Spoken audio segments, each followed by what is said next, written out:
북한이 김정은 시대에 들어와서 전반적인 국가 전략을 새로 점검을 합니다. 이게 2009년도부터 시작을 해서 2010년 상반기까지 대체적으로 한 1년 반 동안의 리뷰가 이루어집니다. 과거의 정책에 대한 전반적인 리뷰를 하고 그 다음에 어떻게 갈 것인가 앞으로 라고 하는 거죠. 그때 이 리뷰의 핵심적인 기준점이랄까 이게 뭐냐면 김일성 주석이 생존해 있던 시절의 당, 국가적인 정책 이런 거로 회귀한다. 그러니까 김일성 주석이 94년도 죽기 이전에 내놓은 북의 전반적인 정치적인 노선의 기초에서 그 이후의 국제적인 변화나 국내적인 변화들을 반영해서 기본적으로 그런 방향으로 한다라고 하는 그런 원칙 하에서 전반적으로 김정은 시대 집권 일기의 정책들이 만들어졌습니다. 그래서 국가 목표로서 김정일 시대 때 사회주의 강성대국을 만들겠다라고 하는 그런 이 목표를 내세웠는데 이때 이제 사회주의 강성국가라고 하는 거로 기본적으로 이제 통일이 되고 저 강성국가를 건설하는 데서 기본적으로 새 시대의 산업혁명, 우리 식으로 얘기하면 이제 경제적인 재건의 문제만 해결이 되면 우리 자신들이 생각하는 어느 정도의 사회주의 강국이라고 하는 지표에 올라갈 수 있다라고 하는 목표를 수립을 하게 됩니다. 또 국제적으로는 이런 얘기를 합니다. 그 당시에는 이제 세계적인 질서는 자본주의 국가와의 폭넓은 교류와 협력을 불가피하게 하면서 살아가는 시대에 도달했다. 이거는 이제 어떤 표현으로 나오냐면 전 세계가 조선을 중심에서 도는 곳이 아니라 세계의 질서 속에 조선이 있다. 그러면 지금의 어떤 세계적인 구조를 봤을 때 미국의 유일 패권이 형성이 되어 있고 과거의 진영 우호적인 국가였던 중국, 러시아 이런 나라들이 대체로 어떤 개혁개방의 길로 가고 있고 또 동아시아, 동유럽의 어떤 사회 체제는 완전히 체제 전환이 이루어지고 이런 속에서 결국 자본주의 국가의 무역도 확대해야 되고 하는 그런 것들을 현실적으로 수용하는 그런 방향의 어떤 구조적인 인식을 하게 되는 거죠. 그래서 김정은 시대에 처음 나오면서 내세웠던 두 개의 키워드가 있습니다. 하나가 세계적인 추세를 수용한다. 두 번째로는 그 속에서 실리를 추구한다. 이게 과거처럼 사회주의 진영이다. 자본주의 진영의 문제가 아니라 국가적인 국익을 위해서 어떤 게 실리가 되냐라고 하는 부분을 따져야 된다. 이건 구체적으로 말씀드리면 굉장히 여러 영역에 이 실리라는 말이 다 적용이 됩니다. 예를 들면 그 전에도 북한은 자력갱생 얘기를 하잖아요. 자력갱생 얘기를 하면서 자력갱생을 막 비판합니다. 자력갱생 노선은 맞다. 그런데 중국에서 이 속옷을 하나 수입해 오려면 1원이면 되는데 우리가 이걸 만들면 5원이나 든다. 이건 자력갱생이 아니다. 자력갱생을 할 부분과 실제로 교류를 통해서 더 싼 가격에 실리를 얻을 수 있는 부분이라면 그런 부분을 취하는 게 이게 자력갱생 노선과 배치되지 않는다라고 하는 것을 실리라는 측면에서 얘기를 합니다. 이게 굉장히 사실은 실리라는 개념이 그래서 굉장히 그리고 그때 우리가 북쪽 할 때도 평가할 때도 뭐라고 합니까? 북한이 이제 개혁개방 또는 개선 개방을 얘기를 하면서 실리 사회주의로 가고 있구나라고 하는 그 실리 이 실리를 어떻게 평가하느냐에 따라 다른데 어쨌든 그 두 가지가 세계적인 추세 수용과 실리라고 하는 것이 핵심적인 키워드였다라고 하는 겁니다.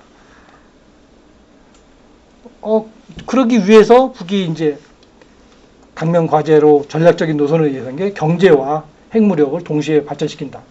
그런데 과거와 달리 과거에는 국방을 우선적으로 발전시키면서 경제를 동시에 발전시킨다 했는데 국방이 먼저 있었거든요. 근데 2013년에 들어와서 이 순서를 바꿨죠.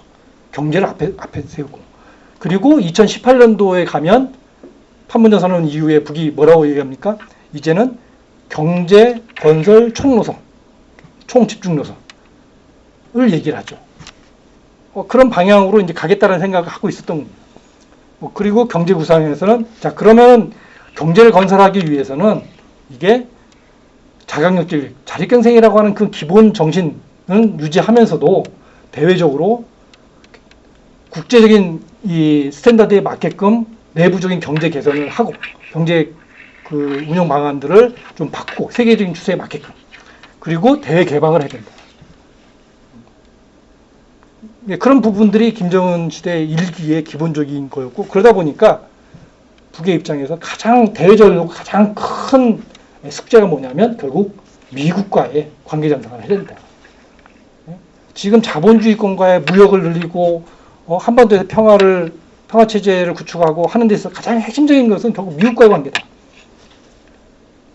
미국과 싸우는 방식이 아닌 미국과의 관계 정상화를 해야 된다. 그러기 위해서 무엇을 해야 되는가 라고 하는 부분에 굉장히 고민을 많이 하겠죠. 그래서 2009년도에 그 리처드슨이라고 하는 주지사가 있었죠. 북에 이제 특사로도 여러 번 갔고 그분이 2019년도에 북에 가가지고 여러 가지 이제 얘기를 하면서 질문도 많이 합니다. 도대체 너네 앞으로 어떻게 하겠다는 거냐라고 했을 때 당시에 대미 외교를 총괄하고 있던 김계관 부상이 뭐라고 하면 우리는 앞으로 대외전략에서 포괄적 대외전략으로 간다. 여기서 포괄적이라고 하는 것은 과거의 관계에 연연하지 않고 미국을 중심으로 자본주의국과의 기본적으로 다 문을 열고 나가겠다라고 하는 그런 방식의 포괄적 대외전략을 얘기를 합니다.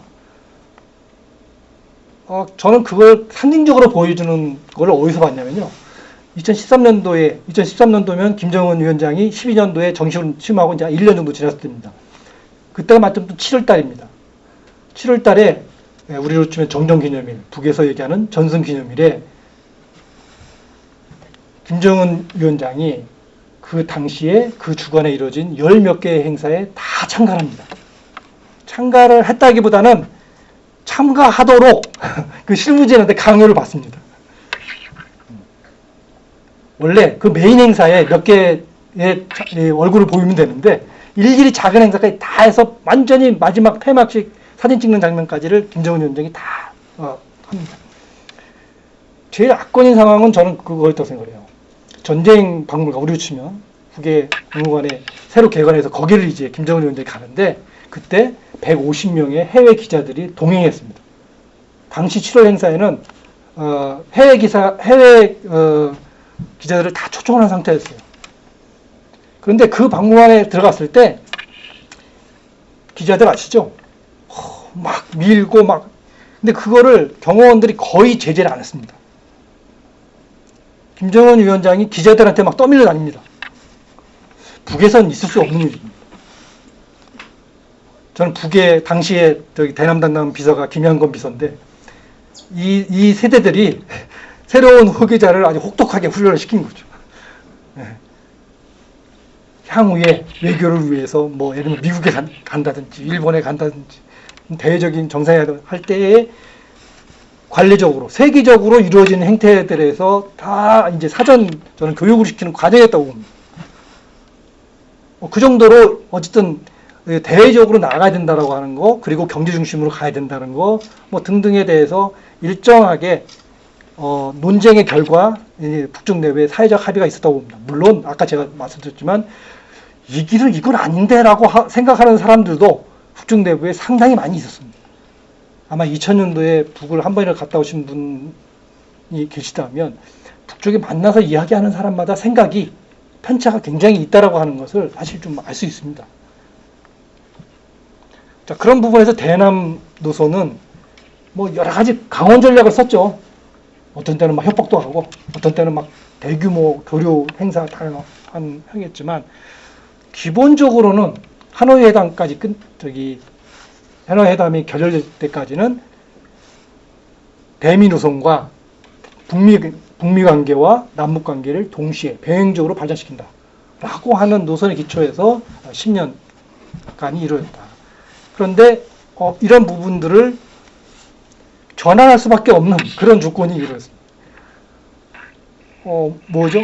2019년도에 저런 방향으로 해서 김정은 위원장이 북한 내부의 논쟁들을 누르면서 하노이 회담에 나왔는데 이게 아무런 성과가 없이 이제 돌아가게 된 거죠. 자, 그러면서 기존의 논의에서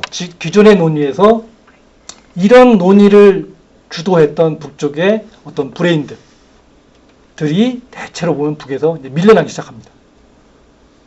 봐라, 틀리지 않느냐. 미국과의 협상이라고 하는 것은 이건 불가능한 거 아니냐. 남쪽 봐라. 남쪽을 과연 신뢰할 수 있느냐. 라고 하는 근본적인 문제 제기를 이제 하기 시작합니다. 그 전에는 소수였던 목소리들이 이제는 그런 문제들이 기본적으로 다수의 목소리를 자꾸 올라오기 시작하죠. 결정적으로 하노이 회담이 딱 끝난 다음에, 결렬된 다음에 북쪽 내부의 가장 큰 문제는 뭐였냐면 이 회담의 결렬에 대해서 누가 책임질 것인가 하는 거예요. 우리도 그렇지 않을까요? 우리 대통령께서 해외에 나가서 정상회담에서 이러이러한 성과를 할 거라고 다 하고 이제 도장만 찍으면 된다고 했는데 갔더니 아무런 성과도 없이 그냥 돌아왔다. 뭐 지금 당장 뭐 야당에서 난리가 나고 신문 뭐 이런 데서 비판을 하겠죠. 그리고 이러한 외교 참사에 책임을 지고 외교 안보 라인 다 사퇴하라. 당연히 그런 얘기겠죠. 근데 북한은 더 심각하죠. 우리가 아는 북한의 구조에서 보면 자신들이 얘기하는 최고 지도자가 수령이 큰 먼 베트남까지 기차 타고 갔는데 아무런 성과 없이. 그러면 성과가 있을 것이다라고 주장했던 사람들 한번 얘기해봐라. 이게 도대체 어떻게 된 거냐라고 하는 부분에서 기존의 이러한 대미인식, 대남인식, 또 그에 기초해서 교류 협력을 통해서 한반도 평화적인 평화체제를 구축할 수 있다라고 하는, 미국도 변화할 수 있다라고 하는 그런 이야기를 했던 사람들이 대체로 보면 굉장히 어려운 입장에 처할 수밖에 없었다는 겁니다. 그러면서 이제 집권 2기에 들어오면서 저런 방향으로 다 바뀌기 시작합니다. 물론 5년 후에 아까 제가 2006년도 당대회를 말씀드렸는데 2021년도에 8차 당대회를 하면서 이러한 노선들의 대체로 보면 이제 다 전환이 이루어집니다. 어떻게 이루어집니까? 미국하고는 이제 대미 장기전에 들어갈 수밖에 없다. 미국은 하노이 회담에서 북이 내놓을 수 있는 최대한의 양보안에 대해서 그걸 걷어찼다. 미국은 한반도에서 비핵화 문제에 해결할 수 있는 마지막 천재 이루의 기회를 놓쳤다. 앞으로는 이런 방식의 협상은 없다라고 선언을 하게 되는 거죠. 그렇게 되니까 그거에 기초해서 모든 문제들이 다 재정립이 되고 대남 문제에서도 새로운 형태의 논의가 이제 이루어지게 됩니다.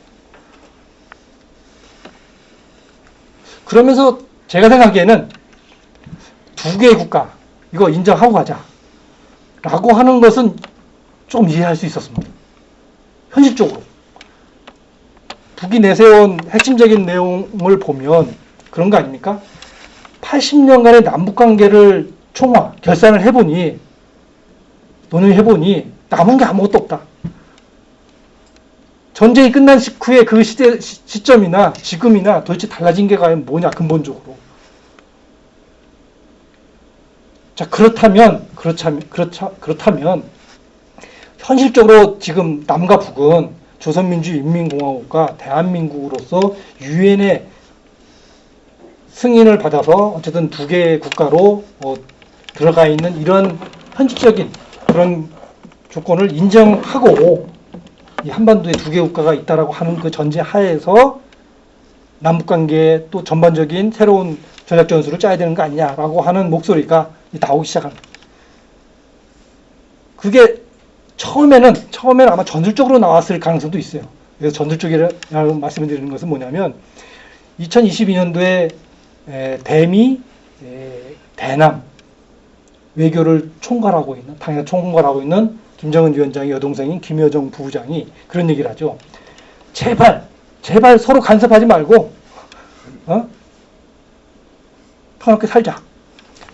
이 발언은 뭐냐면, 자, 우리 남과 북은 이제 객관적으로 존재한 두 개 국가로 있었는데 그거를 굳이 당위적인 통일을 해야 된다라고 하는 그런 당위에서 계속 그걸 묶으려고 하다 보니까 계속 갈등과 대립이 발생하고 있다. 그럼 현실을 인정하고 그 두 개 국가라고 하는 속에서 일단 당분간 따로 살자라고 하는 거죠. 서로 내정 가서 하지 말고 자기 갈 길 가자. 그 이유는 그때 가서 보자.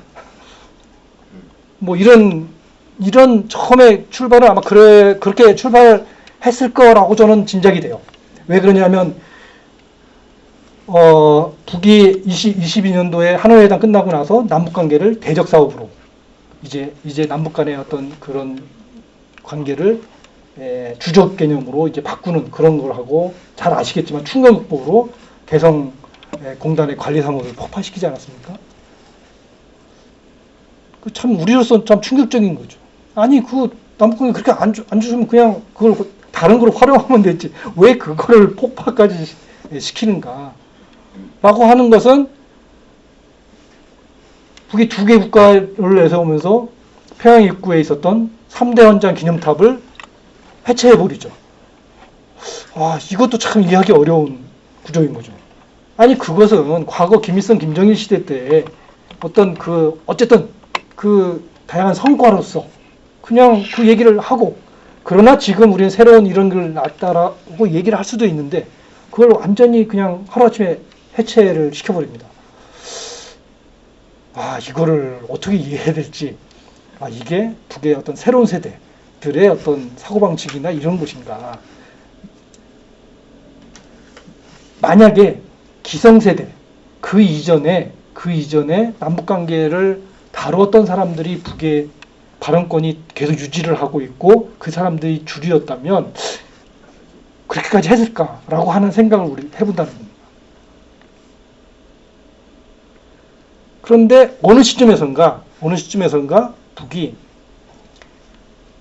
두 개의 국가일 뿐만 아니라 용어를 그렇게 쓰죠. 대한민국 것들. 대한민국 것들하고 우리는 같은 동족이 아니다.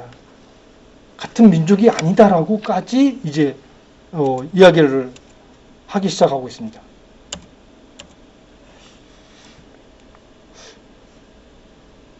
그게 언제일까를 생각해 보면 저는 2023년도에 그러한 부분들이 일정하게 공식적으로 결정이 됐다고 봅니다.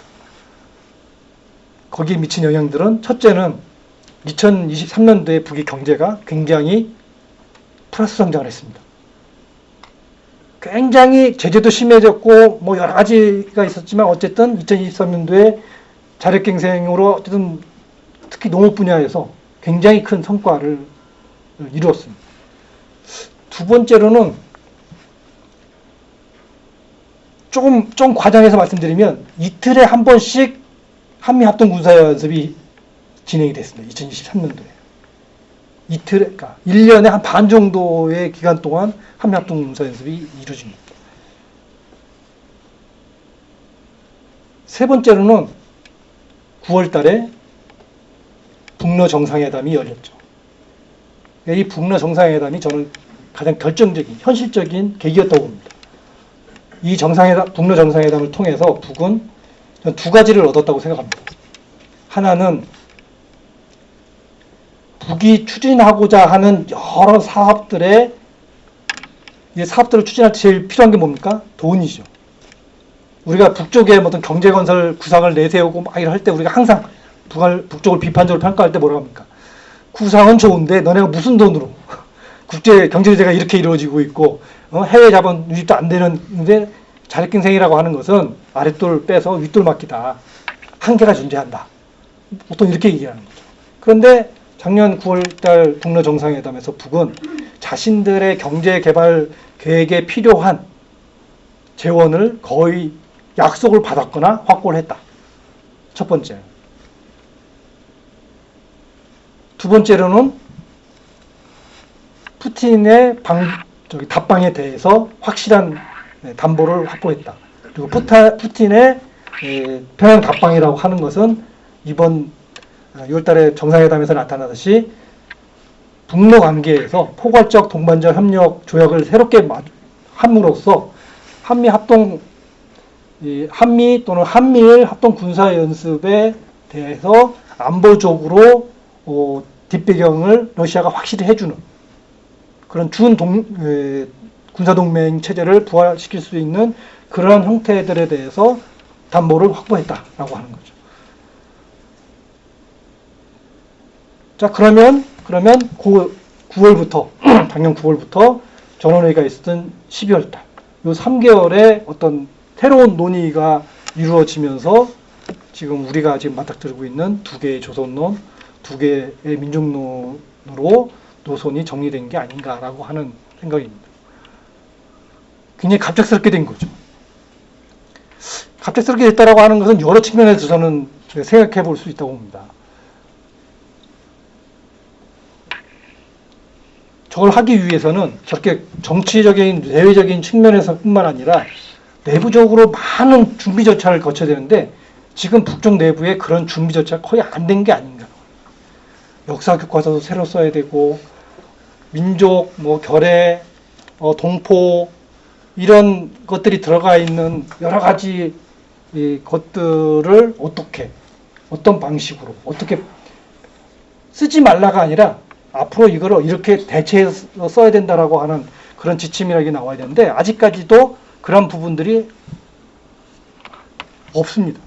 예를 들면 중국에 있는 제중동포나 일본에 있는 총련인 사회나 이런데 그런 지침들이 내려와 있지를 않아요. 그런 교육을 동포나 같은 민족, 같은 국가라고 하는 그런 류의 문장들을 가르치지 말라고 하는 지침은 내려와 있는데 그 대안이 뭐냐라고 하는 그런 것에 전혀 내려와 있지 않다는 거죠.